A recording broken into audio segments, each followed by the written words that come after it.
Okay, welcome to week 6.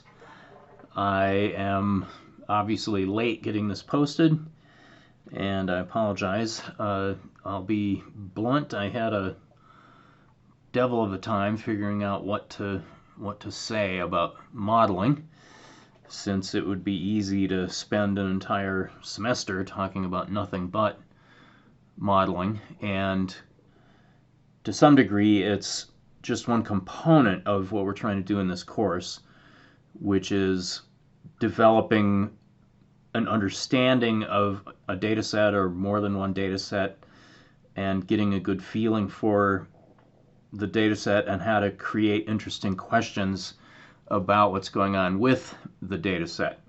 Modeling is one component of that, but not the only component of that. And in my own long, sad experience, it's very often the case that the real data that you get from some client in like a consulting scenario,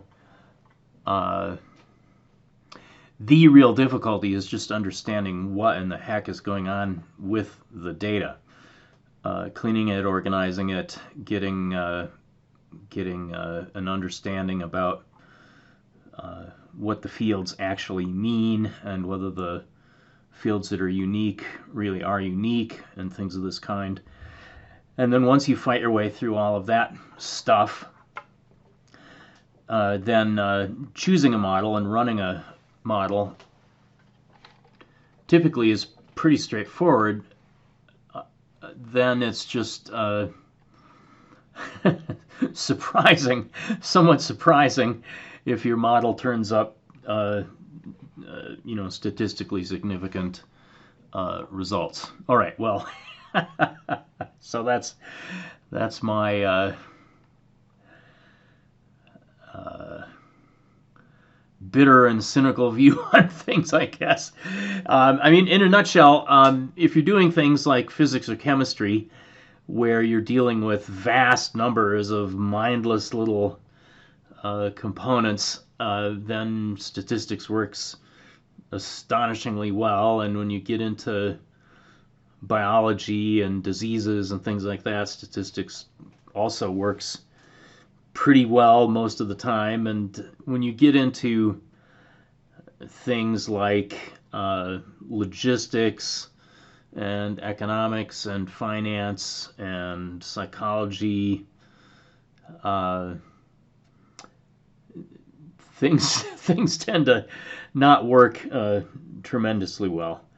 In finance, which is an area of particular interest to me, things are particularly horrible because here you have a situation where the people who are doing the statistical tests are the people who are trying to benefit from the statistical tests.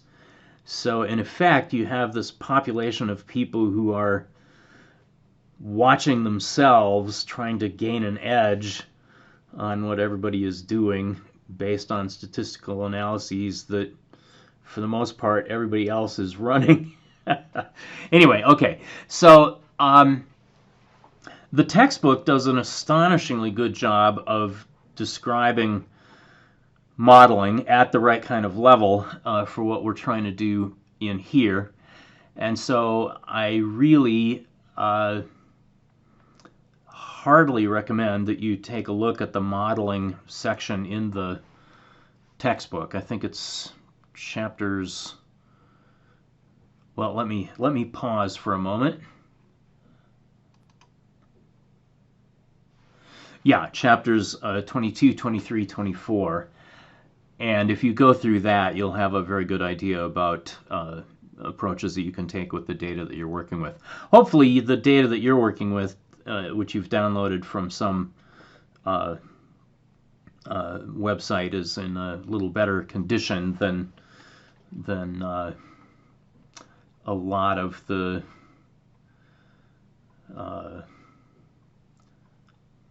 kinds of data sets that I have had to deal with, things like logistics and predicting failures of machines and spreads of pollution and water systems, blah, blah, blah, blah, blah. It's very, well, messy stuff. Anyway, so what I've decided to do is to just kind of give some general thoughts about things, and also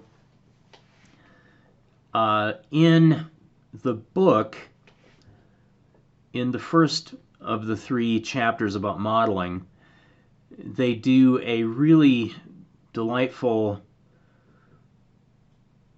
pretty much totally intuitive, pretty much non-mathematical approach to selecting a linear model that's appropriate for the data that you have, and doing this using an optimization function rather than doing some calculus and linear algebra to get an analytical answer for the least squares regression. So that's great stuff, but I did want to just say something about the analytical solution, and then just make some observations about things to be concerned with your models. Okay, so why do we do modeling? Well, we want to get some understanding of some population that we're observing to be able to describe that population in some way that supports decision making in our case. Some kinds of analysis, like clustering analysis and so forth, just groups things together in a way that hopefully increases your understanding of relationships among the various parts of your data set. But we want, in our context, to be able to make decisions about things that will hopefully improve our life or somebody else's life going forward. Okay. So we're going to be concentrating on what's called predictive modeling.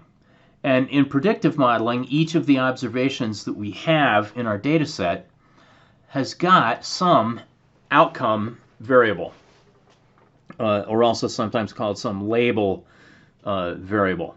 And in fact, if the data set has multiple columns, it's often the case that you can pick one of the columns to be your outcome and then try to predict that particular column, that particular variable, based on the other variables that you have. So in fact, your data set, depending on how you choose to analyze it, may have multiple different outcome variables that you can try to predict. So in essence, what a model is just a function that you feed so-called independent variables values into, and that turns the crank and produces a prediction about the outcome variable. Now, models are always approximations, typically very simplified approximations, and you have to be aware in your mind of the assumptions and simplifications in your model. One of the great problems with any kind of statistical modeling, particularly in the social arena as opposed to biological or physical, is that you can oversimplify things and persuade yourself that you're still doing good stuff. For example, now you may not, but I remember painfully the financial collapse that occurred in 2008, which was basically based on mortgage derivatives on U.S. household mortgages that had been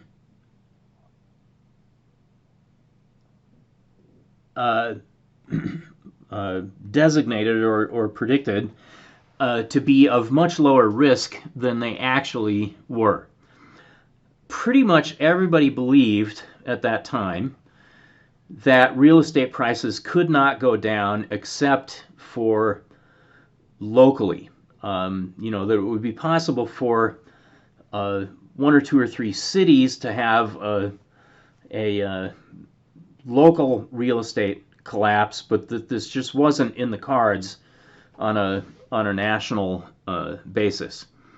And thanks to the central limit theorem, which says that the means of samples from any population are normally distributed, you can do sophisticated mathematics to take samples from distributions that are not normally distributed and persuade yourself that your sample can be thought of as normally distributed.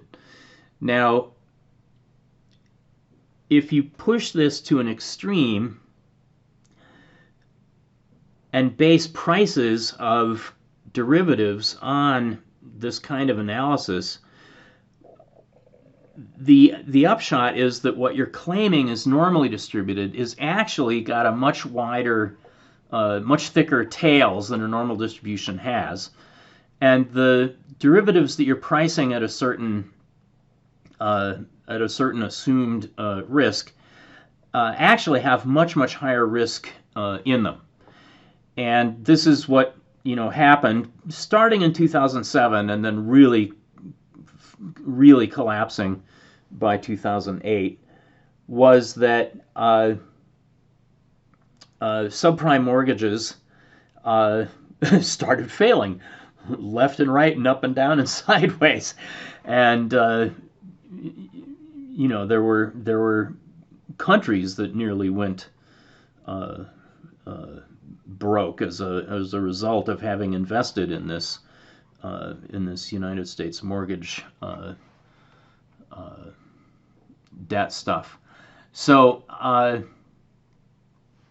guess what I'm trying to get at here is when you're applying models to data, make absolutely certain that you're not lying to yourself, that you're not trying to find some kind of statistical excuse for doing something that, if you think about it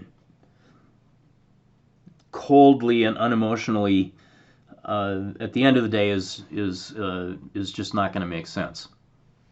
All right. So having said this, it is nevertheless the case that in the short to medium run, having some kind of model is essentially always better than guessing. You just have to bear in mind that your model does not describe the world. The world is the world, and the world does what it does, and your model is an approximate description of part of the world, basically. Okay. All right. So in order to pick a model, that is, in order to pick a function that you can apply to try to predict an outcome based on certain other observations of certain variables, the very first thing you should always do is to look at your data by applying a scatter plot. And then from that, you can usually tell, is there an approximately linear relationship between a couple of variables? Is there an approximately quadratic relationship or cubic relationship? Is there an approximately exponential relationship? This kind of thing. And you can't just look at the shape of the graph and say to yourself, oh, well, that's cubic. You have to have some intuitive reason for thinking that it ought to be cubic.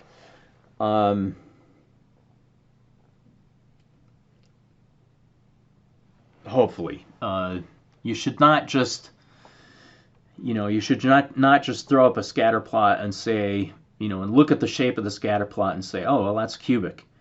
There's got to be some underlying reason why you thinking it's cubic makes sense. In any case, once you've decided whether the relationship between the variables that you're trying to compare is linear, quadratic, cubic, exponential, whatever it might be, you simply write down a parameterized version of an equation, of a function, and any outcome that you think is a polynomial or exponential result of some input variable or variables, it turns out can be converted into a so-called linear equation in the parameters, not in the underlying observation variable itself. All right. So in other words, if I have a linear relationship between some outcome y and some observed variable x, what that means is that we think that we should be able to describe y as some parameter alpha plus some parameter beta times x. And what we're looking here for is the best alpha and the best beta that gives us the best predictions based on the series of x and y observations that we have in our available data set. Now, for quadratic, on the other hand, we might have y as some parameter a plus some parameter b times x squared. That doesn't look very linear, but when we're talking about linear, what we mean is it's linear in the parameters. It's linear in alpha and beta. It's not linear in x, okay? Because we can just replace. We have observations of x and we have observations of y that go with those x's. We can basically just square every value of x that we have and call that variable z, and then we have that y is alpha plus beta times z, so it's still linear in alpha and beta.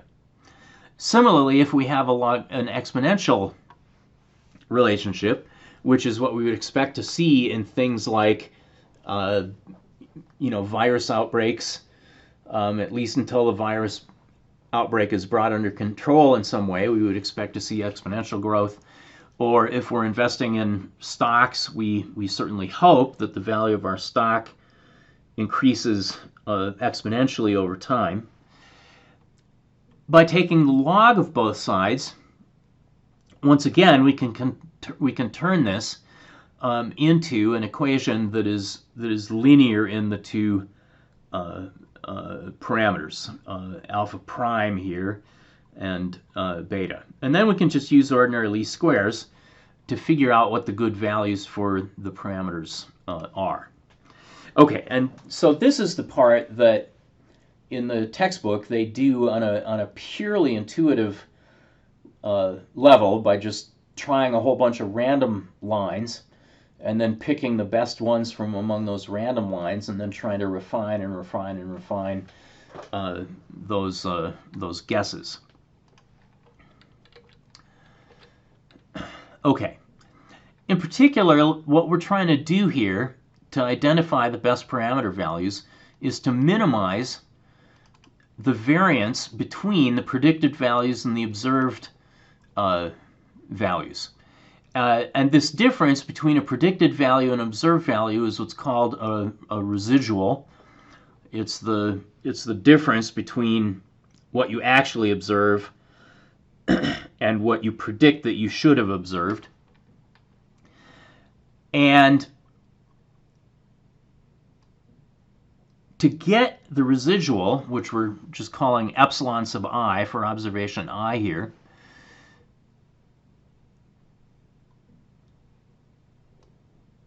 this epsilon sub I is the error term. It's the amount by which we are off on a given observation. Okay, so for a given observation of yi and xi, if we believe that there's a linear relationship between yi and xi, then we would write yi is alpha hat, that's our estimate for alpha, plus beta hat xi, and then there's going to be some error term for that particular observation.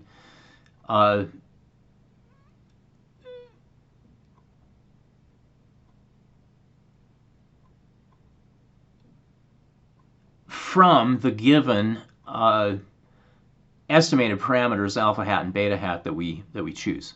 Okay, so we just throw the error term, the residual, on the left side of the assignment and put all the other stuff that we either know in the case of yi and xi, or are trying to compute in the case of alpha hat and beta hat onto the right side. And now we decide, okay, we want to minimize something about these residuals. And here we have a choice about what to do. We could decide that we're just going to compute the magnitude of the residual. We don't care whether it's positive or negative. We're just going to compute the magnitude. And we're going to somehow try to minimize the sum of the magnitudes of all these residuals by choosing some appropriate alpha and beta. The approach that they use in the textbook would actually allow you to do this, because they use an optimization function to get out your parameters, alpha hat and beta hat, basically regardless of what function of these residuals you're trying to minimize. I say basically regardless. Well, it has to be it has to be something that has a unique optimum solution, and it's possible that you won't have a unique solution. Okay, well, as we ought to know,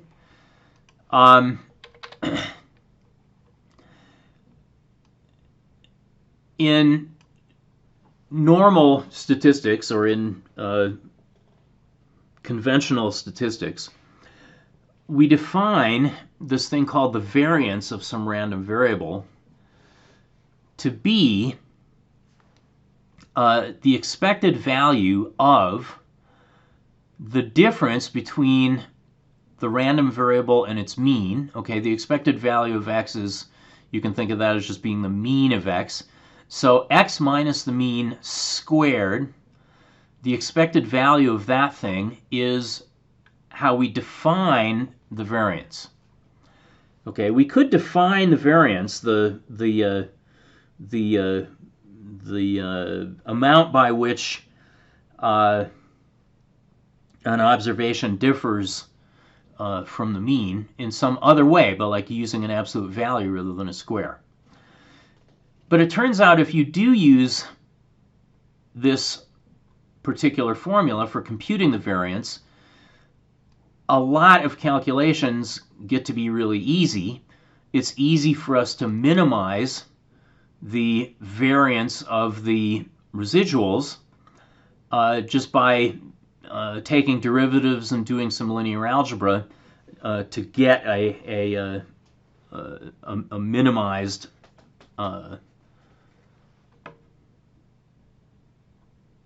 sum of the squared residuals. Okay. Now we also define the covariance between two different random variables, x and y, to be the expected value of x minus the mean of x times y minus the mean of y. Okay, so that's just a definition. It's a definition that turns out to behave nicely mathematically. And if we define the variance and the covariance this way, and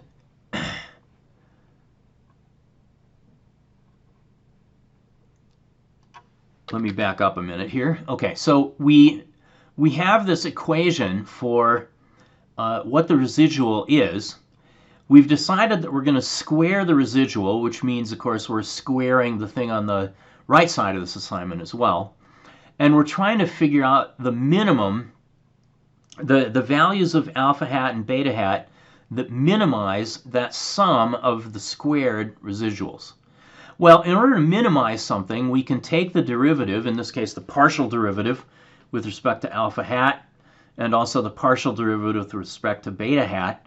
We can set those partial derivatives to 0, and we end up with a system of linear equations that we can solve to figure out what alpha hat and beta hat should be in order to find that minimum, that point where the derivative is, where the partial derivatives are 0. And I was going to write down a whole bunch of algebra, and I decided that was stupid, because you can look that up online.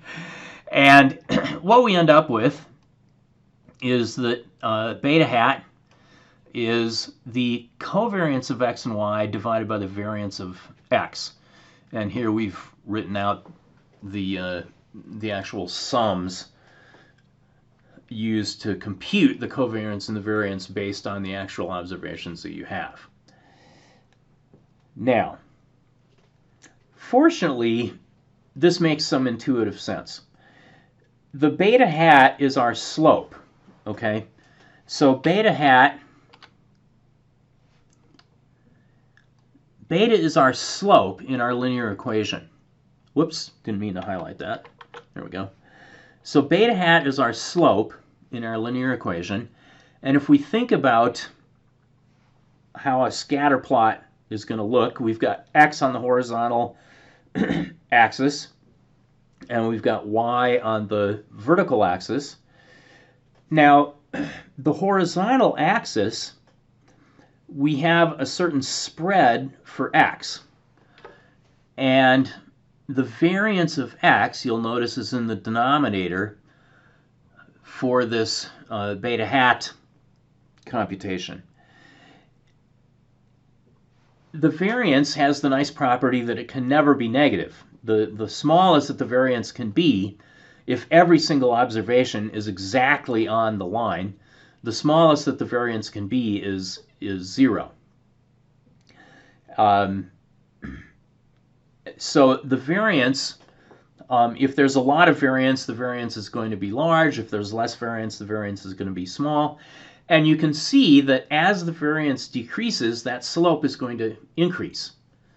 Okay, so that makes intuitive sense. The more spread out the x's are, the shallower the slope is going to be. And the tighter together the x's are, the higher the slope is going to be. Now, the covariance, on the other hand, certainly can be negative. And if it's negative, that means that you're going to have a negatively sloped line. If it's negative, that means that as x increases, y tends to decrease. Okay, whereas a positive covariance means as x increases, y tends also to increase. Now, it's possible for that covariance to be close to 0, meaning that the slope is totally flat. Or it's possible for the increase in y to be very tightly correlated with x, and for the slope to be larger and positive. All right, so what am I trying to say here? So it's not intuitively clear that you're going to get beta as the covariance of x and y divided by the variance of x. But it is easy to remember, relatively speaking. I mean, it does make intuitive sense, because you would expect as the variance of x narrows that the slope is going to increase, and you would expect that as the covariance increases, that the slope is also going to increase. Okay, and then alpha just falls out of knowing beta. Alpha hat is just the mean of y minus beta hat times the mean of x. Now, once we've derived this parameterized, these parameters for the least squares, we can then compute a bunch of statistics on how good the fit of this line is. We'll get p-values for alpha hat and beta hat. We'll get an r-squared telling us what fraction of the variance in y is caused by or is due to the variance in x, et cetera, et cetera. Now, for us, we're just going to ignore. You should compute this for your analysis, but we're not gonna dwell on these results. Now, one of the most important things that you need to do when you apply a model is to avoid what's called overfitting your data. The models that we've looked at here only have 2 parameters in them, and they're pretty simple, a line or a quadratic or an exponential. We do have way more data than just 2 observations. And so we could get carried away and say, well, look, I've got 200 observations here. Surely I could get a much better fit and make much better predictions if I make my model more sophisticated and add more parameters. But this quickly leads to what's called an overfitting problem, where you start incorporating the random noise in the observations and treating that as part of the actual so-called signal that you're trying to see in your data. The most ultimate ridiculous model to use is a model where you just directly connect the dots on your scatter chart, on your scatter plot together, and get yourself a variance of 0. Okay, now a variance of 0 sounds, or I should say the variance of the residuals, the squared residuals, you can get that down to 0 if you create a sophisticated enough model. But I hope it's intuitively obvious that that's actually not going to be very good at predicting new outcome values based on new observed values. Way back in ancient history in a finance course, one student that I saw, we had something like 150 days worth of data about stock prices or something of the kind. And what this fellow did actually was not overfitting the data. What he did was the equivalent thing of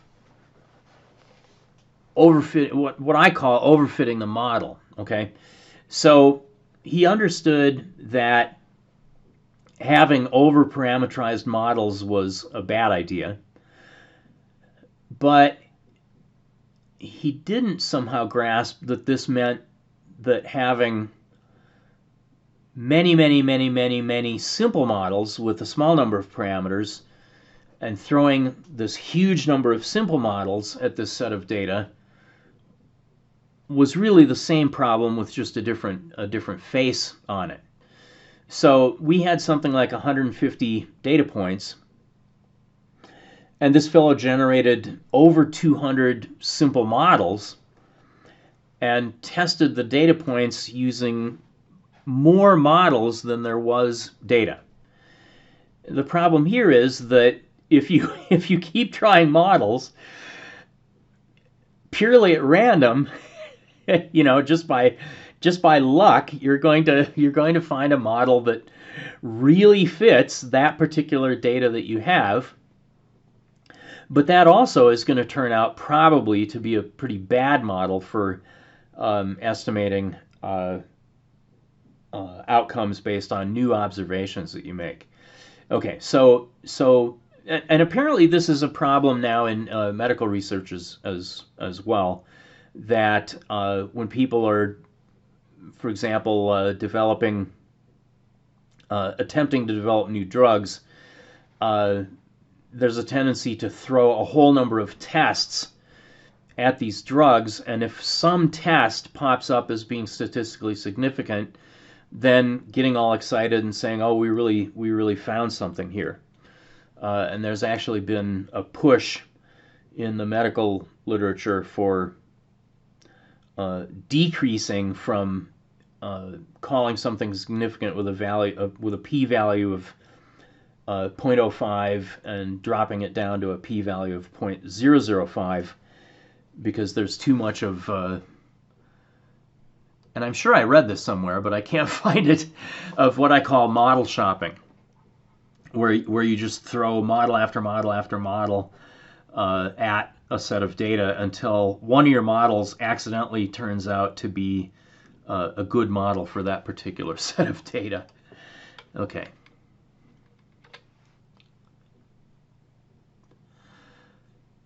Another comment I wanted to make was what you should do about outliers. And what you should do about outliers is you should think about them very carefully, and you should try to come up with some understanding about why those outliers may be in there. You cannot simply decide that you're going to throw away certain outliers. You have to have some reason for wanting to throw these outliers away. And so here I've made up a data set.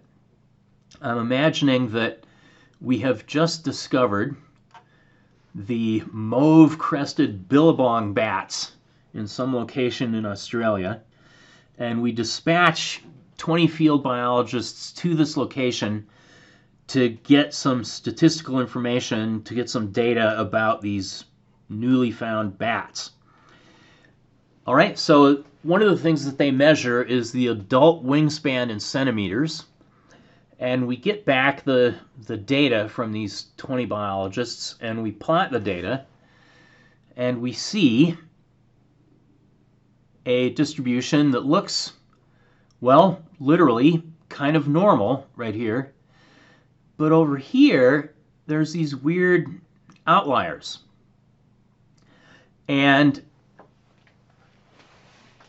you know, what is that about? What are these readings? Looks like the average wingspan is, you know, 78, 79, 80, something like that. And yet here we've got these wingspans down in the low 20s. What the heck's going on there? Well, so a little investigation, and we discover, one of these biologists that we sent out to do these measurements was an American, and the American measured things in inches rather than centimeters. Whoops. So here we do have a measurement error and or a data entry error. And so in this case, we would be entirely justified in just tossing out all these values below 40 and computing our mean and standard deviation and so forth based on the other values that we have. However, sometimes you absolutely must not throw out outliers. And as an example, I guess I should flip to my other side here. One of the assumptions that we make in finance when we're tracking things like stock prices is that the stock prices over time will rise exponentially. And consequently, if you take the log of the stock price returns, it's what am I trying to say? It's a reasonable assumption, it's a fair assumption. It is assumed, for simplicity's sake, that these log returns have a normal distribution with some long-term mean return and with some standard deviation of log returns. This is what's called a log normal distribution. We say that the returns on a stock are log normally distributed. All right, so as an example, I pulled down some recent closing prices for Tesla stock. Here we have the date, and here we have the closing price for the stock. Now, the return from one day to the next is the closing price today divided by the closing price yesterday. Okay, so if today's closing price is higher than yesterday's closing price, then we have a return that's greater than 1. Okay, so for example here, although we don't have data for April 13th, that must have been a Monday. So we don't have data for April 10th in the table, but apparently we had about a 13.6% return on the closing price from Friday relative to this Monday, which is a pretty darn big daily return. Okay, now we take the log of all of these things so that the logs then are assumed to be normally distributed. And if we plot that, and this is for an entire year, it's about 254 days. Here's the histogram that we see. And now we look at this and we ask ourselves, does that look like a normal distribution? Not really. Okay, we've got an awful lot of values of big returns and big positive returns and big negative returns. Well, if we were just casually looking at this data and not thinking carefully about what the data represented, we might think, okay, well, let's just toss out these outliers and just use the main part of the returns here so that we can get some estimates about average return and standard deviation of return and so forth. But in this case, that's a ludicrous thing to do, because it is in fact out here on the tails of the distribution where the most amount of money is either made or lost. There's no money being made or lost on returns of 0, okay? But there's a huge amount of money being made out here with the big returns, and there's a huge amount of money being made out here with the small returns. And this is real data. This is not data that we want to throw away. So here we would conclude, and of course we should run a statistical test to show this, but we would conclude that no, this is not really normally distributed. It's probably not a great assumption that this stuff is normally distributed.